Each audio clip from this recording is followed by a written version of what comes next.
로마서 2장 1절에서 8절 말씀을 교독하시겠습니다. 그러므로 남을 판단하는 사람아, 누구를 막론하고 네가 핑계하지 못할 것은 남을 판단하는 것으로 네가 너를 정죄함이니 판단하는 네가 같은 일을 행함이니라. 이런 일을 행하는 자에게 하나님의 심판이 진리대로 되는 줄 우리가 아노라. 이런 일을 행하는 자를 판단하고도 같은 일을 행하는 사람아, 네가 하나님의 심판을 피할 줄로 생각하느냐? 혹 내가 하나님의 인자하심이 너를 인도하여 회개하게 하심을 알지 못하여 그의 인자하심과 용납하심과 길이 참으심이 풍성함을 멸시하느냐. 다만 내 고집과 회개하지 아니한 마음을 따라 진노의 날 곧 하나님의 의로우신 심판이 나타나는 그 날에 임할 진노를 네가 내게 쌓는도다. 하나님께서 각 사람에게 그 행한 대로 보응하시되 참고 선을 행하여 영광과 존귀와 썩지 아니함을 구하는 자에게는 영생으로 하시고 오직 당을 지어 진리를 따르지 아니하고 불의를 따르는 자에게는 진노와 분노로 하시리라. 아멘. 착석하시겠습니다. 우리가 지난주까지 로마서 1장을 보았는데 로마서 1장의 주된 내용은 하나님을 마음에 두기 싫어하는, 하나님이 마음에 없는 사람들이 행하는 불의가 무엇인가, 그래서 그것을 통하여 하나님의 진노가 어떤 것인가를 보았습니다. 로마서 1장 29절부터 보면은 곧 모든 불의, 추악, 탐욕, 악의가 가득한 자요, 시기, 살인, 분쟁, 사기, 악독이 가득한 자요, 수군수군하는 자요. 30절 비방하는 자요, 하나님께서 미워하시는 자요, 능욕하는 자요, 교만한 자요, 자랑하는 자요, 악을 도모하는 자요, 부모를 거역하는 자요. 31절 우매한 자요, 배약하는 자요, 무정한 자요, 무자비한 자라. 여러분, 이런 생각 들지 않습니까? 하나님을 떠난, 하나님을 마음에 두기 싫어하는 사람들의 마음은 심각한 죄가 있다라고 한마디로만 해도 될 텐데 왜 이렇게 여러 가지 죄들을 많이 늘어놓을까요? 그 이유는 하나님을 떠난 사람들의 죄는 이렇게 심각하다라는 것을 나타내 주기 위해서 이렇게 나열해 놓고 있는 것입니다. 그 마음에 하나님이 없는 사람은 이런 죄를 지을 수밖에 없다라는 것을 말씀해 주고 있는 것입니다. 이것을 신학적으로는 전적 타락이라고 이야기합니다. 전적 타락이라는 것은 그 마음에 선한 것이 한 것도 없다, 아무것도 없다, 선한 것이라고는 찾아볼 수가 없다라는 것이 전적 타락입니다. 그래서 전적 타락한 사람의 결과는 어떤 것인가? 32절요. 그들이 이 같은 일을 행하는 자는 사형에 해당한다고 하나님께서 정하심을 알고도 자기들만 행할 뿐 아니라 또한 그런 일을 행하는 자들을 옳다 하느니라, 그렇게 말씀하고 있습니다. 이것은 하나님의 경고이고 하나님의 선언입니다. 이렇게 행하는 사람들은 사형을 행한다, 그렇게 사형에 해당한다, 그렇게 말씀하고 있습니다. 여러분, 바이러스에 관한 영화들이 있죠. 뭐 연가시, 또 감기, 또 뭐 부산행, 이런 것들이 주로 바이러스에 관한 영화입니다. 저도 연가시 영화를 보았어요. 바이러스에 관한 영화들의 공통점이 무엇이냐면은 거의 중간 이상까지도 그 바이러스의 전염성의 치명적 그 위험성, 뭐 전염되어지면은 100% 치사율, 무조건 죽는다, 이런 것들, 아주 심각한 것들을 거의 전반부에 다 이야기합니다. 그리고 두 번째 공통점이 무엇이냐면은 백신이 없다는 거예요. 치료제가 없다.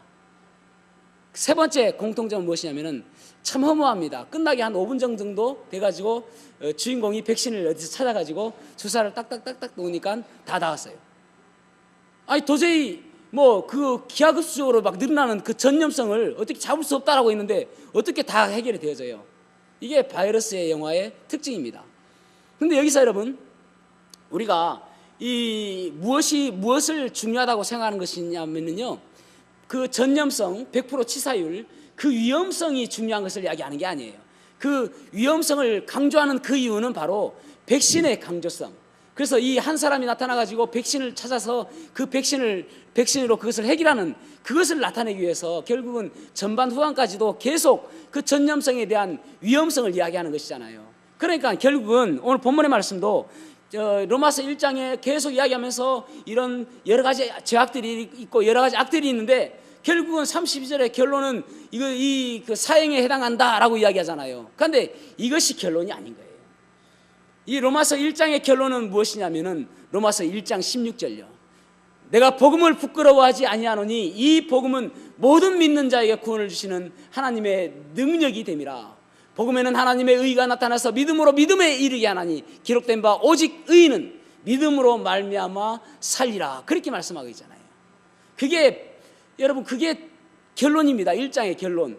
아무 희망이 없지만은 아무런 어떻게 할 수 방법이 없지만은 결국은 유일한 방법은 복음이다라는 것이죠. 여러분 저도 우리를 보면은요 그렇게 복음 때문에 일어선 사람들이 한두 사람이 아닌 것을 제가 보게 되잖아요. 저도 그렇습니다. 저도 눈이 계속 나쁘고 그럼에도 한탄하고 주저앉고 눈물 짓고 있지 아니하고 기쁜 가운데 찬양하고 그렇게 하는 이유가 무엇이에요? 내 안에 이 백신, 강력한 백신 예수 그리스도가 있으니까요 소망이 있는 것이죠, 여러분. 그래서 예수 그리스도의 그 강력한 백신 있는 사람은 환경에 그렇게 요동치지 않습니다.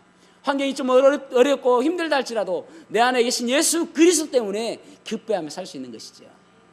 그러면서 1장을 마무리하면서 오늘은 또 2장에서는 또 색다르게 전개하고 있는 것을 보게 되어집니다. 2장 1절요. 그러므로 남을 판단하는 사람아 누구를 막론하고 네가 핑계하지 못할 것은 남을 판단하는 것으로 네가 너를 정죄함이니 판단하는 내가 같은 일을 행함이니라. 여기 판단하라는 단어가 크리노라는 헬라어 단어입니다. 크리노라는 단어는 영어 성경에서는 어떻게 번역하고 있냐면 재판을 뜻하는 저지먼트로 번역했어요. 그러니까 무슨 말이냐면은 판단하는 재판관은 죄가 있습니까 없습니까? 없죠. 그러니까 나는 죄가 없고 너만 죄가 있다. 그런 마음으로 판단하는 사람을 이야기하고 있습니다. 중요한 것은 여기에 인칭의 변화입니다. 1장에서의 인칭은 데어라는 3인칭 복수를 가지고 인칭을 하고 있어요. 그래서 그들이 계속 이야기하죠. 그런데 2장에서의 인칭은 you라는 2인칭 단수입니다. 그러니까 불특정 다수에게 이야기했던 그것이 이제 너 이렇게 강조하고 있는 것이죠. 전통적인 해석은 1장의 대상은 이방인들, 하나님을 알지 못하는 이방인들을 대상으로 쓴 것이라고 이야기하고 2장은 유대인들, 하나님을 아는 유대인들을 대상으로 쓴 것이다 라고 이야기하고 있습니다. 그렇다면은 저는 이제 설교자이니까요 오늘날 적용을 해보자면은 1장은 우리 교회 안에 있는 사람이 아니라 교회 밖에 있는 세상 사람들에게 이야기하고 있는 것이라고 할 수 있겠죠. 적용하면은. 그리고 2장은 교회 안에 있는 우리 그리스도인들, 복음의 맛을 알지 못하고 살아가는 우리 그리스도인들, 그 그리스도인들에게 쓴 성경이라고 해도 크게 무리가 없는 부분입니다. 여러분 오늘 우리가 이 말씀을 보면서 우리는 왜 복음의 감격을 갖지 못하고 우리가 날마다 다시 복음을 하고 외치는데 이 복음의 능력으로 살지 못하는 이유가 무엇일까요? 그렇다면 우리는 어떻게 하면 복음의 능력으로 살 수 있을까요? 오늘 본문의 말씀을 가지고 열애의식이라는 제목으로 말씀을 나누겠습니다. 첫 번째로는 열애의식을 버려야 함을 알 수가 있습니다. 1절에 보면은 남을 판단하는 사람아 그렇게 말씀하고 있습니다. 이 남을 판단하는 사람은 누구이며 또 누구를 판단하는 것이며 그러면 이 남을 판단하는 문제점은 무엇인가를 보려고 합니다. 남을 판단하는 사람은 아까 말씀드린 것처럼 유대인들입니다. 그리고 누구를 판단하느냐 하면은 1장 18절에서 32절까지 이방인들, 그 하나님을 알지 못하는, 하나님을 마음속에 두지 않음으로 인해서 죄를 짓고 있는 이방인들을 향해서 판단하고 있다라는 것입니다. 그렇다면은 이 유대인들의 문제는 무엇인가? 자기들은 뭔가 의로운 일을 하고 또 의도적으로 금식 기도도 하고 또 11조도 하고 그렇게 하는데 너희들은 왜 그렇게 하지 못하느냐라고 판단하는 것이에요. 자, 그렇다면 적용해 보겠습니다. 이 그리스도인들, 오늘날 교회의 그리스도인들이 얼마나 세상 속 사람들, 세상을 향해서 바라보면서 우리에게 판단력이 무엇입니까? 나는 교회도 다니고 나는 예배도 드리고 나는 헌금도 하고 헌신도 하고 일을 사역을 하는데 너희들은 무엇이냐라는 거예요. 그 판단, 그것은 결국은 하나님께서 이 말씀하시는 진노하시는 이 말씀이 나와는 상관없이 너희들에게만 상관이 있지 않느냐, 그런 말입니다. 그러면서 오늘날 교회에 들어와서도 사람들을 바라보면서 날카로운 눈으로 사람들의 잘못을 지적합니다. 너는 왜 이렇게 살지 못하느냐라고 이야기하는 것이죠. 나는 아닌 것처럼 생각하는 거예요. 그것이 열외 의식입니다. 주님께서는 이 열외 의식에 대해서 경고하시기를 마태복음 7장 1절에서 2절 말씀 같이 읽어볼까요? 마태복음 7장 1절에서 2절 시작. 비판을 받지 아니하려거든 비판하지 말라. 너희가 비판하는 그 비판으로 너희가 비판을 받을 것이요 너희가 헤아리는 그 헤아림으로 너희가 헤아림을 받을 것이니라. 아멘. 여기서 주님께서 말씀하시는 너희가 비판을 받지 아니하려거든 비판하지 말라라고 이야기하는 이 비판도 크리노라는 아까 그 판단이라는 단어와 똑같은 헬라어 단어입니다. 그러니까 비판하는 것은 결국은 나는 아무 문제가 없고 너희들에게만 문제가 있다라고 이야기하는 것이죠. 그러면서 주님께서 그 다음 경고를 보십시오. 마태복음 7장 3절에서 5절. 어찌하여 형제의 눈 속에 있는 티는 보고 내 눈 속에 있는 들보는 깨닫지 못하느냐. 보라, 내 눈 속에 들보가 있는데 어찌하여 형제에게 말하기를 나로 내 눈 속에 있는 티를 빼게 하라 하겠느냐. 외식하는 자여, 먼저 내 눈 속에 있는 들보를 빼어라. 그 후에야 밝히 보고 형제의 눈 속에서 티를 빼리라. 티는 빼기가 쉽습니다. 그렇죠? 내 눈에 뭐가 들어갔어, 여보, 후 좀 불어봐. 이러면 후 하면은 쉽게 빠집니다. 근데 여기 들보가 영어 성경 킹제임스 성경에는 뭐라고 적혀있냐면 빔이라고 적혀 있어요. 그러니까 쉽게 이야기할 때에 우리가 가건물 쉽게 건물을 빨리 지을 때에 H빔이라는 철제 골재를 사용하잖아요. 기둥을 사용하지 않습니까? 그런 빔을 이야기합니다. 그러니까 엄청나게 큰 건축 자재예요. 이 건축 자재는 우리가 스스로 뺄 수가 없습니다. 너무 커가지고요. 불어서 뺄 게 아니란 말이죠. 근데 이 눈 속에 이 골재가 있으면은 무엇이 문제냐면은 왜곡되게 보이는 것이죠. 사람이 왜곡되게 보여지고 다른 것들이 사물이 왜곡되게 보여집니다. 비문증이라고 있죠. 비문증. 우리 교회에도 비문증을 앓고 있는 자매가 있고 제가 아는 다른 자매도 비문증이 앓고 있는 자매가 있습니다. 비문증은 뭐냐면은 뭘 보면은 눈 속에 뭐가 날아다니는 것 같아요. 마치 날파리가 날파리 없습니다. 그런데도 날파리가 날아다니는 것처럼 생각이 되집니다. 그래서 제가 아는 그 자매는 그냥 보면 뭐가 있는 것처럼 보여져가지고 지금은 이제 친구처럼 편하대요. 항상 그 친구가 따라다닌다 생각한다는 것이. 그게 비문증입니다. 뭔가 있으면 왜곡되어 보이죠. 그런데 이 골재가 엄청 큰 것이 있으니까 이것이 왜곡되어 보이는 거예요. 그래서 주님께서 뭐라고 이야기하시냐면은 그 들보가 있는데 네 눈 속에 그 들보 있는 그대로 다른 사람들을 바라보지 말아라. 그렇게 이야기하고 있는 것이죠. 여러분, 복음이 없는 그리스도인, 복음이 없는 교회, 복음이 없는 어떤 사람들의 모임에서는 항상 내 눈엔 날카롭게 보일 수밖에 없어요. 왜냐하면 왜곡되어서 나는 바라보지 못하고 그 사람의 잘못된 부분만 자꾸 보이는 거예요. 그런데 주님께서 뭐라고 이야기하십니까? 다른 사람들을 바라보려면은 먼저 들보를 빼고 바라봐라는 거예요. 들보 있는 채로 바라보지 말고 들보를 빼고 바라봐라. 그렇게 말씀하고 있는 것이죠. 이사야 6장 5절에 보면은 이사야는 이렇게 이야기하고 있습니다. 그때에 내가 말하되 화로다 나여 망하게 되었도다. 나는 입술이 부정한 사람이요. 그렇게 말씀하고 있습니다. 그런데 그 절에 금방 읽은 것은 5절이잖아요. 1절과 3절을 보면은 우시야 왕이 죽던 해에 그때가 이사야가 이제 화로다 나여 망하게 되었도다 그렇게 이야기하고 있는 것이거든요. 내가 본즉 주께서 높이 들린 보좌에 앉으셨는데 그의 옷자락은 성전에 가득하였고 서로 불러 이르되 거룩하다 거룩하다 거룩하다 만군의 여호와여 그의 영광이 온 땅에 충만하도다 하더라. 하나님 앞에서 이 이사야가 서보니까 그때에 이제까지는 곧 이스라엘이 멸망할 것을 바라보면서 이 멸망하는 이유는 바로 너희들 죄 때문이다. 너희들이 잘못 살았기 때문이다. 너희들이 하나님을 떠났기 때문이다라고 이야기했는데 하나님 앞에서 자신을 둘러보니까 이 화로다 나 때문이구나. 나 때문에 이렇게 징계받고 나 때문에 하나님께서 진노하시는구나라고 이 이사야가 이야기하고 있는 거예요. 들보가 빠져버린 것이죠. 결국은 하나님 앞에서 내가 서보니까 내 들보가 빠지는 거예요. 결국은 들보를 뺄 수 있는 방법은 무엇입니까? 복음이죠. 내 스스로는 뺄 수 없기 때문에 십자가의 그 복음 앞에 나갔을 때에 저 사람은 100데나리온 빚진 사람인데 나는 1만 달란트 빚진 사람이었구나. 그래서 나보다 작은 빚밖에 지지 않은 그 사람이 불쌍해 보이는 것이죠. 그래서 들보를 빼고 다른 사람들 바라보면 그 티끌이 불쌍해 보이지고 긍휼히 여겨지게 되는 것이에요. 들보가 있으니까 그 사람이 바로 보이지 않냐는 것이지 들보만 빼버리면은 그 사람이 안타깝고 그 사람이 긍휼히 여겨지고 그 사람이 참 불쌍히 여겨지는 그런 주님의 마음을 닮아가게 되어지게 되는 것입니다.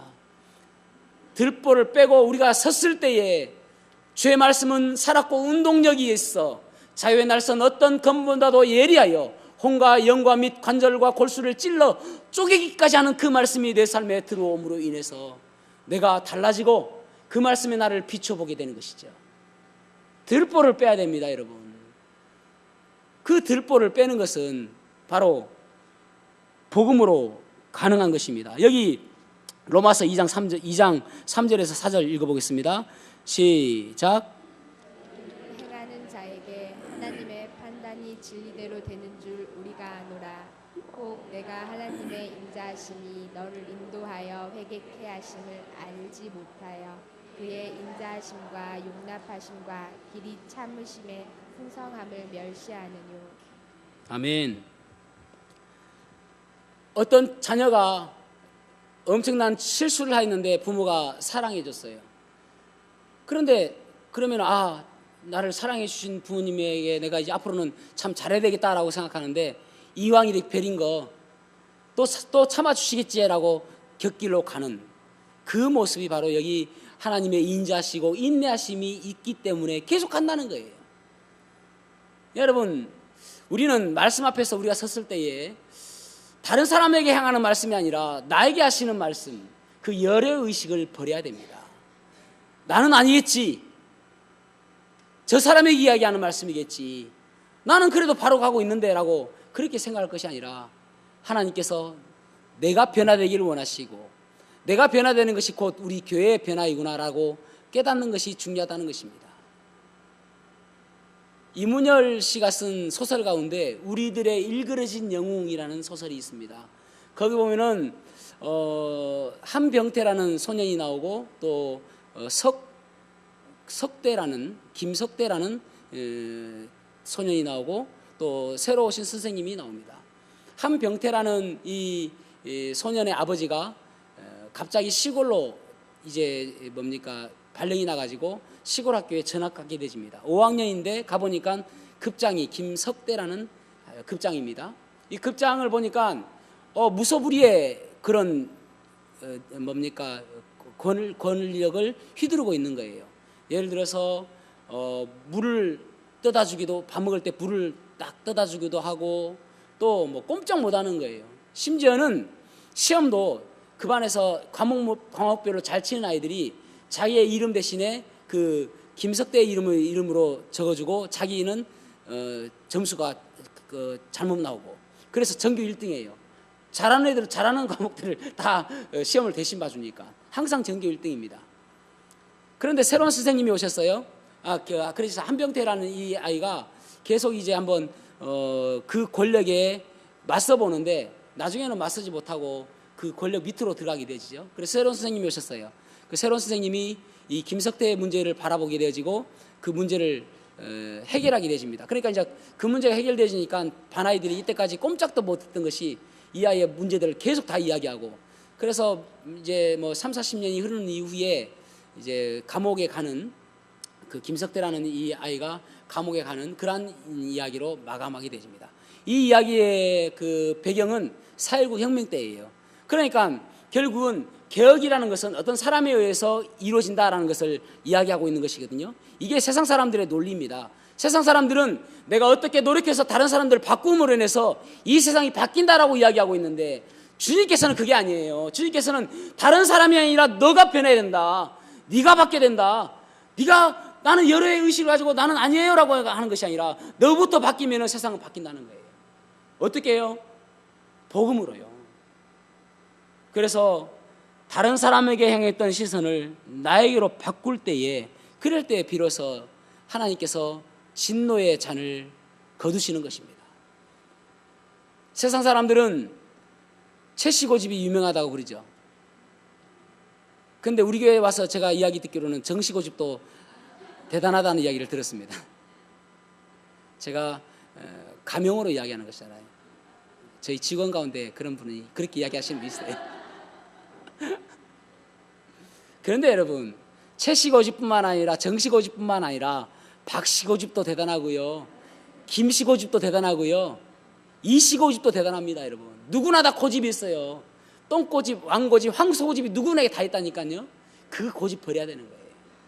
그 고집 버리고 내려놓고 주님께서 나에게 말씀 앞에서 섰을 때에 주님께서 원하시는 것이 무엇인지 내려놓아야 결국은 내가 변화되어지고, 하나님께서 말씀하실 때에 너도 똑같다라고 이야기하는 그 말이, 그 말씀을 우리의 삶에 비춰볼 때에 내가 변화될 수 있음을 기억하시기를 바랍니다. 두 번째로는 방향성이죠. 지금 내가 근본적인 삶의 방향성을 점검해 봐야 된다는 것이죠. 근본적인 삶의 방향성을 점검해 봐야 된다. 자, 로마서 2장 6절에서 8절 말씀 읽어보겠습니다. 시작. 하나님께서 각 사람에게 그 행한 대로 보응하시되 참고 선을 행하여 영광과 존귀와 썩지 아니함을 구하는 자에게는 영생으로 하시고, 오직 당을 지어 진리를 쫓지 아니하고 불의를 쫓는 자에게는 노와 불로로 하시니라. 아멘. 하나님께서는 행위를 근거로 심판하신다, 그렇게 말씀하고 있습니다. 그래서 이 말씀이 마치 내가 구원을 받는 것이 행위로 구원받는가, 그것을 이야기하는 것이 아니에요. 하나님께서 심판하실 때는 그 사람이 어떻게 행했느냐를 가지고 심판하신다, 그런 말입니다. 그러니까 이방인들이 행했던 똑같이 행하는 너희들도 하나님의 심판에서 벗어날 수 없다, 그런 말입니다.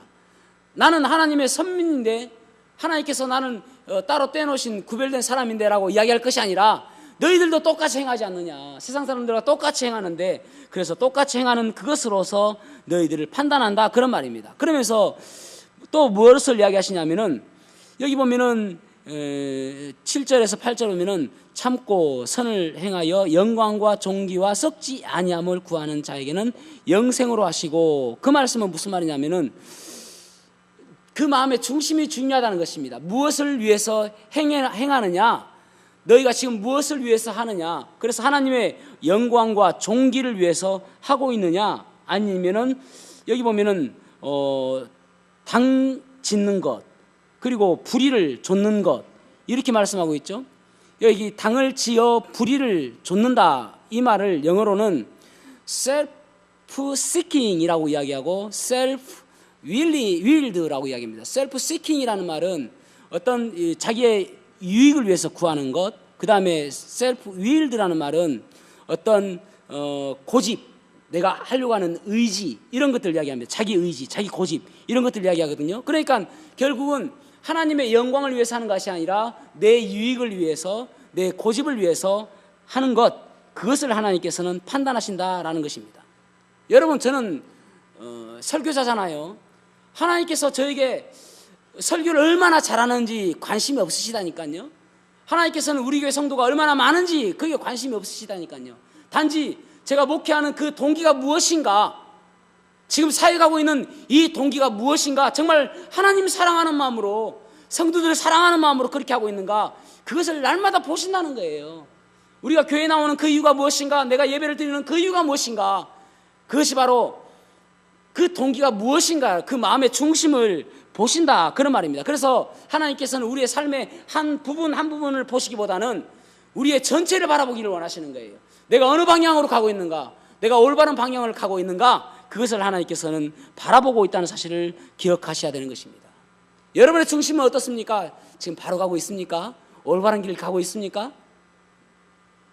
역대상 21장 1절에 보면은 사탄이 일어나 이스라엘을 대적하고 다윗을 충동하여 이스라엘을 계수하게 하니라, 그렇게 말씀하고 있습니다. 인구조사를 명한 것이죠, 다윗이요. 여러분, 인구조사 자체가 악한 것은 아니죠. 민수기 1장에 보면 하나님께서 이스라엘 백성들에게 모세에게 인구조사를 명하십니다. 싸울 수 있는 군인이 얼만큼 되는지를 알아보시기 위해서 명하십니다. 하나님께서 때론 인구조사를 명하시기도 하셨는데, 여기 인구조사를 다윗이 명한 이유는 하나님께 영광을 돌리기 위해서가 아니라 자신의 치적을 자랑하고 싶고 자신의 위엄을 자랑하고 싶어서 지금 인구조사를 하려고 하고 있는, 인구조사를 명령하게 된 것입니다. 하나님께서 그 마음의 중심을 보시고 진노하시죠. 그래서 그 뒤에 보면은 21장 7절에서 8절에 보면은 하나님이 이 일을 악하게 여기사 이스라엘을 치심해 다윗이 하나님께 아뢰되 내가 이 일을 행함으로 큰 죄를 범죄하였나이다. 이제 간구하옵나니 종의 죄를 용서하여 주옵소서. 내가 심히 미련하게 행하였나이다 하니라. 하나님의 징계를 통해서 다윗이요, 제가 잘못된 길을 가고 있었군요. 제가 지금 잘못된 길을 가고 있었기 때문에 돌아서겠습니다 라고 그렇게 회개하는 것을 보게 되어집니다. 하나님께서는 우리가 날마다 점검하기를 원하십니다. 그래서 내가 올바른 방향으로 가고 있느냐, 그 방향을 점검해 보라고 이야기하시고 있는 것이죠. 출애굽기 7장 15절에 보면은 바로에 대해서 나오고 있는데, 그러나 바로의 마음이 완악하여 그들의 말을 듣지 아니하였다, 그렇게 말씀하고 있습니다. 완악하다는 말을 예전 한글 개혁판에서는 강팍하여, 그렇게 했습니다. 강팍도 아니에요. 강팍, 이 팍자에 좀 힘줘야 돼. 팍하여, 그렇게 말씀하고 있어요. 강팍이라는 말은 성격이 까다롭고 고집이 세다라고 사전에서 말씀하고 있습니다. 사전에서 기록하고 있습니다. 그러니까 바로는 성격이 고집이 세고 성격이 까다롭다, 그렇게 이야기하고 있는 것입니다. 그러니까 결국은 바로와 다윗은 똑같은 길을 가고 있습니다. 잘못된 길을 갔던 것이죠. 그런데 다윗은 돌아섰고 바로는 돌아서지 않았던 것입니다. 여러분, 우리는 내가 가면서 내가 지금 바로 가고 있냐를 생각할 때마다 지금 나라는 단어에 하나님이라는 단어를 생각하고 가고 있냐를 봐야 돼요. 나라는 단어에 하나님이라는 단어, 내가 지금 바로 가고 있는가가 아니라 하나님께서 원하시는 길을 가고 있는가, 그것을 우리는 바라보며 살아야 된다는 것입니다. 그래야 우리가 실수하지 않는 것이죠. 그리스 신화에 보면은 나르키소스라는 소년이 나옵니다. 나르키소스, 아주 너무나도 이뻐요. 소년임에도 불구하고 너무나도 잘생겼습니다. 그래서 그의 어머니가 강의 요정인데 성경 내용 아니에요. 또 어디 가셔가지고 성경 이런 내용 나온다더라면 큰일 납니다. 그래서 이제 그의 어머니가 예언자한테 물어봐요. 내 아들이 오랫동안 살 수 있는가라고 물어보니까 자기의 얼굴만 보지 아니하면은 오랫동안 살 수 있습니다라고 이야기해 주는 거예요. 그래서 이 어머니가 나르키소스한테 절대 네 얼굴을 네 스스로 보지 말아라 이야기합니다. 얼마나 잘생겼는지 밖에 나가면은 전부 다 그 얼굴 보는, 우와 진짜 멋있다 이쁘다 막 이러는 거예요. 에코라는 요정은 그 얼굴을 너무너무 열심히 따라다니다가 자기 몸이 다 사라져 버렸어요. 그래서 메아리가 되었습니다. 에코 너무너무 이뻐요. 그런데 이제 어느 날 사냥을 하다가 그 물가에 물을 마시러 가는데 물가에 비춰진 자기의 모습을 딱 본 거예요. 우와, 자기 스스로 너무너무 이쁜 거예요. 그래가지고 사랑에 빠졌어요, 자기 얼굴에. 그래가지고 떠나지를 못하고 그 시냇가에서 죽었습니다. 죽고 나서 핀 꽃이 수선합니다. 수선화의 꽃말은 자기 사랑입니다. 수선화의 이름은 나르시소스, 나르시수스라는 말이 수선화의 이름입니다. 그런데 자기 연민, 자기 사랑을 나르시시즘이라고 이야기하잖아요. 제가 아는 한 여인은 자기는 거울 보면 자기가 너무 이쁘다고 생각하는 여인이 있습니다.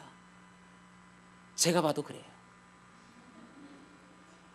누구라고 이야기 안 해요. 제가 제일 이뻐하는 사람입니다. 근데 다른 사람도 그렇게 생각할까요? 여기서 웃어줘야 되는데. 아니, 여기서 웃지 않으면은 생각하지 않는다는 거잖아요. 큰일 났습니다. 수습이 안 됩니다. 아니, 자기 스스로가 우리는 다 이쁘다고 생각하잖아요. 솔직히 솔직히 해보세요. 내가 스스로 나는 괜찮다고 대부분 다 생각하지 않습니까? 그래서 나 스스로 나를 사랑하는 것, 그것이 바로 나르시시즘이라고 이야기하잖아요. 근데 나를 향한 그 마음, 이것을 불교에서는 집착이라고 이야기해요. 근데 기독교에서는 이것을 교만이라고 이야기하고 이것을 죄라고 이야기하죠. 근데 불교에서는 이것을 해결할 수 있는 방법이 무엇이냐면은 수행이에요. 나를 집착을 떨치는 방법. 그런데 기독교는 뭔지 아십니까? 복음이에요. 이 복음이 아니면 아무것도 할 수 없는 거예요. 그래서 여러분, 우리는 우리의 모든 삶 속에서 자기라는 말 대신에 하나님을 넣어야 됩니다. 그럴 수 있는 방법이 뭡니까? 복음이죠. 나는 아무것도 아닙니다. I am nothing이라고 이야기할 수 있는 것은 무엇이냐면은 나는 복음이 나를 존귀하게 만들었지. 복음이 아니면 나는 아무것도 아니잖아요. 나는 아무런 쓸모가 없는 사람이고, 나는 아무런 가치가 없는 사람이고, 나는 죄인이었고, 나는 지옥에 갈 수밖에 없었고, 나는 무가치한 사람이었는데 예수님께서 나를 위해서 십자가에 달려 돌아가심으로 인해서 나는 귀한 존재가 되었잖아요. 그래서 주님 빼면 우리가 뭐가 귀해요? 주님 빼면 우리가 뭐가 이뻐요? 주님 빼면 뭐가 그렇게 사랑스럽습니까? 주님 들어가니까 사랑스럽고, 주님 들어가니까 존귀한 존재가 되어지잖아요. 그래서 우리에게 복음이 필요한 것입니다. 그래서 로마서의 주제는요, 로마서 1장 16절이에요. 내가 복음을 부끄러워하지 아니하노니 이 복음은 모든 믿는 자에게 구원을 주시는 하나님의 능력이 됩니다. 그래서 여러분, 어떤 사람은 이제 너무 늦은 거 아닌가요? 제가 돌아서기는 너무 늦었어요 라고 하는 사람도 있잖아요. 그러나 지금 돌아서야 돼요. 잘못된 그 길에서요. 이러한 찬양이 있습니다. 너무 멀리 왔나요? 주님께 돌아가기엔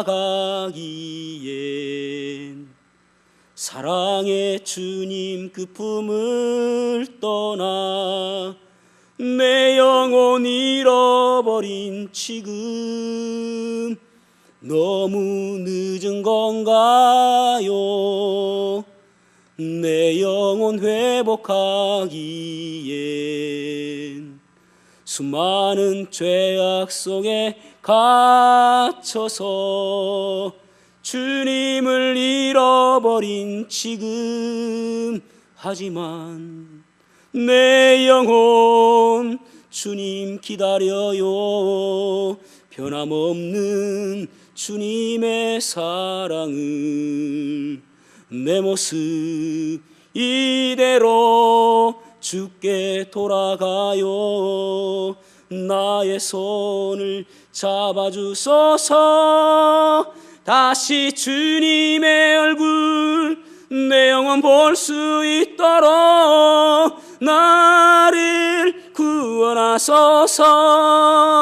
다시 주의 임재 가운데 내 영혼 살 수 있도록. 여러분, 주님의 임재를 느끼고 주님께서 함께 하심을 느낄 때에 우리가 다시 돌아갈 수가 있는 것입니다. 주님 앞으로 돌아가야 됩니다. 여러분, 내가 잘못된 길을 가고 있다면 지금 돌아서야 되는 것입니다. 그것이 바로 주님께서 원하시는 길이고 주님의 진노를 피하는 길임을 기억하시기를 바랍니다. 사랑하는 성도 여러분, 우리는 한 명도 열애자 없습니다. 한 명도 주님께서 그저 방관시키는 사람 없습니다.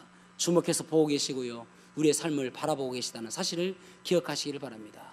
그래서 복음으로 내 고집이 꺾어지고 복음으로 내 들보가 없어짐으로 인해서 내 눈에서 날마다 주님의 긍휼하심으로 사람들을 바라보는 그러한 성숙된 그리스도인 되시기를 주님의 이름으로 축복합니다. 기도하시겠습니다.